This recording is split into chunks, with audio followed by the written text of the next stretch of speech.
I invite you to stand for the reading of the Gospel. Today comes from John 6, verses 1 through 21. Listen to the Word of God. After this, Jesus went to the other side of the Sea of Galilee, also called the Sea of Tiberias. A large crowd kept following him because they saw the signs that he was doing for the sick. Jesus went up the mountain and sat down there with his disciples. Now the Passover, the festival of the Jews, was near. When Jesus looked up and saw a large crowd coming towards him, Jesus said to Philip, "Where are we to buy bread for these people to eat?" Now Jesus said this to test Philip, for he himself knew what he was going to do. Philip answered him, 6 months' wages would not buy enough bread for each of them to get a little.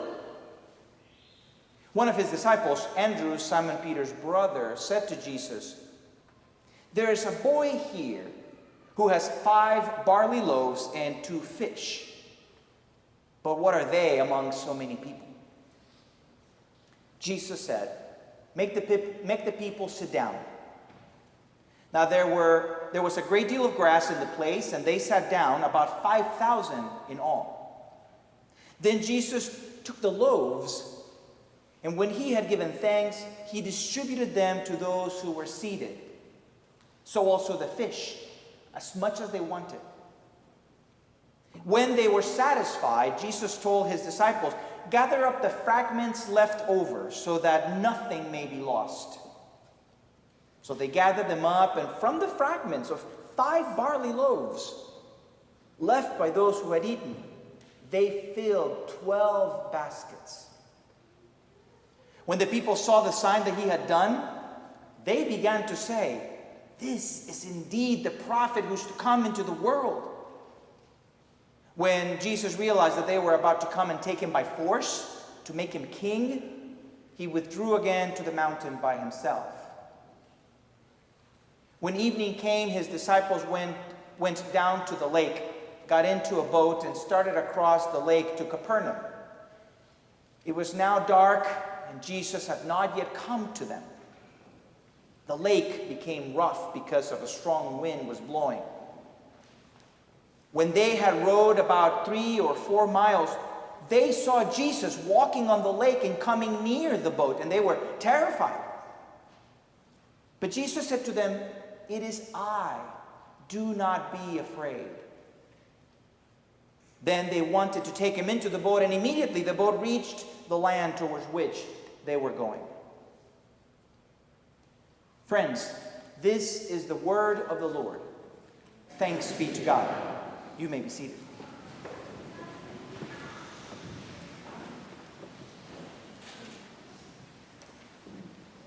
We're going to take a little trip over the next 5 Sundays with the sermons that I will be presenting. We'll be staying on the same chapter of John and break it down piece by piece along the way. There will be a lot of conversation about bread, about manna from heaven, about eating. It is a chapter that in a way is meant to present who Jesus was to an audience which had only heard about him. We'll get to think about Jesus from several perspectives: as a miracle worker, as a teacher, as the bread of life, as the spiritual nourishment that we need, as a savior. And so today we begin that journey with a miracle. 2 really, when you think about it: multiplication of the food and the walking on the water. I admit that it is difficult in an era of science and information to hear passages like today's without wondering, just how did Jesus do that? How did Jesus feed those 5,000 people? How and why would he walk on water? We read these ancient stories of miracles as educated, sensible 21st century citizens. Miracle stories have a way of catching our eye. They have a way to capture our imagination. Interestingly, when you think about it in the Bible, there's not that many stories of miracles in there. Fewer than you might think. There were those miracles of God through Moses and Joshua. Then a long time goes by, and then there's some miracles by Elijah, the prophet Elijah and the prophet Elisha. And a long time goes by, and then there are miracles by Jesus mostly, although a few miracles by the disciples as well. One way to look at those miracles that we read about in the Bible is to think about the miracles coming from the uniqueness of the individual who was performing them. Jesus being the one that had the most miracles. But these were people who were able, either because of who they were, in the case of Jesus, because he is God, or the power that God gave them, in this example, all the prophets and all the other folk that I mentioned. And that because of that, they were able to do these supernatural things, like walking on water, or feeding a crowd, or healing somebody. So Jesus, on that evening by the lake, took a few loaves and dried fish, gave thanks to God, and with that meager ration, he fed a multitude. Call this miracle the miracle of the multiplication of the loaves and fish. Now, another perspective of how we read this passage would be to deconstruct the event with our modern eyes in a way to attempt to get behind what was going on with this miracle. So Jesus, on the evening by the lake, noticed that someone brought a few loaves and dried fish, asked for them in order to share with others, gave thanks to God, and in that example, other people felt compelled and encouraged to share the little picnic meal that they themselves had packed for themselves. Called that same event, the feeding of the 5,000. It makes me think about the story of the stone soup that the kids shared a few weeks back. And yet, for me, either of those approaches feels unsatisfying. You explain a miracle with little to no critical or historical or scientific perspective, and we just have a version of faith that can't or won't ask hard questions. Or, on the other hand, you explain away the miracle, dismantling it into little pieces, little chunks that are easy to swallow, and we have a version of faith that misses what was so incredible about what Jesus was and what he did. So I wonder if instead we can look at the miracle story for its miracleness. And we look at it for its storyness. So if we look at what makes it a miracle, and we look at what makes it a story, and we keep our feet firmly planted in the 21st century, but we attempt to see with the eyes and hear with the ears of peasants in first century Palestine. I say that because this is a really important story. Maybe you don't realize this, but it's the only miracle story that appears in all four Gospels. It is an important narrative in terms of how the writer is trying to explain who Jesus is by showing these particular deeds that Jesus was doing. Like I said, this one's shown in all four. There are large crowds.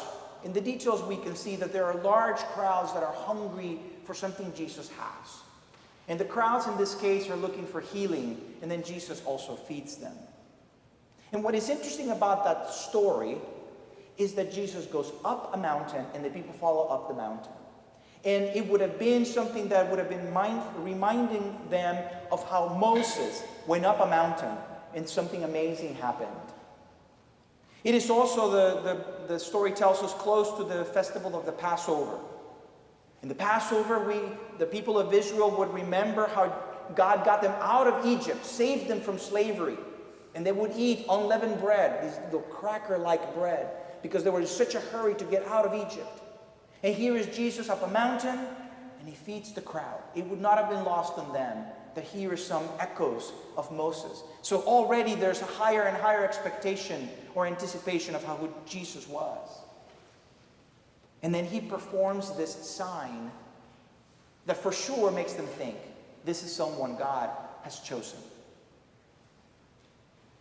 There's another couple of details that I want to point out in this story, and that is, this story is speaking to a specific group of people in society. The disciples are worried about money. They talk about they don't have enough money. Oh my goodness, 6 months' wages wouldn't begin to pay. You know, if you've ever had unexpected guests coming to your home for a meal, how do you tell the disciples, family, hold back when there's 5,000 people lining up? And the other detail that makes it clearer that this is a particular audience that Jesus is trying to reach is that it is barley bread. Barley was cheaper, and the people who were poor, who couldn't afford the wheat bread, would make themselves a loaf with barley. And when we read, what we read is that Jesus saw a multitude who was hungry for more than one thing, but physically also hungry. And like a shepherd, he brings them up the hill where there is nice grass, makes them lay down, makes them wait, and will feed them. And then there was enough. There was more than enough. There were baskets full of leftovers from that meal. The people who witnessed, or the people who heard the story, would have been mindful of all those details I just pointed out. And they would have felt a connection to Jesus, because they would have felt that this story was about them. Although apparently some misread the signals, because then they tried to by force make him king, and Jesus has to step aside. Being critical readers of the Bible story, and at the same time being people of faith, leads me to make a differentiation between a magic trick and a miracle. A magic trick is an illusion of something grand, and a miracle is the unexpected coming to life. With a magic trick, we know we're being tricked, but we enjoy the show. And we still wonder how they do it. That beautiful assistant saw it in two and then put it back together. The elephant on stage that vanishes momentarily. The card you selected was the 3 of hearts. But with a miracle, we know something has happened. Something which is very much real, and whose unexpected outcome is what we're trying to fit into our heads. The young soccer players in Thailand, all rescued. 10 years ago, the oncologist said, only 3 more years. The parent finally forgives their grown child when their first grandchild is born. We read the gospel story when we, like the original audience, are hungry as well. Or we are looking for healing. Or we are looking for clear answers to what God is doing in our environment. And like if the Palestinians would have been worried about the Romans, we might be worried about what's happening in the government. We read it looking for answers. We read it trusting that God is there with us. We might even read the story, hoping that there's clever information or a clever solution that will present itself. Or maybe we are expecting a miracle to materialize.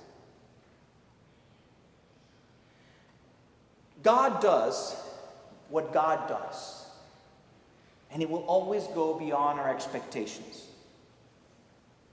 Did you catch that sentence that Emma was reading in Ephesians?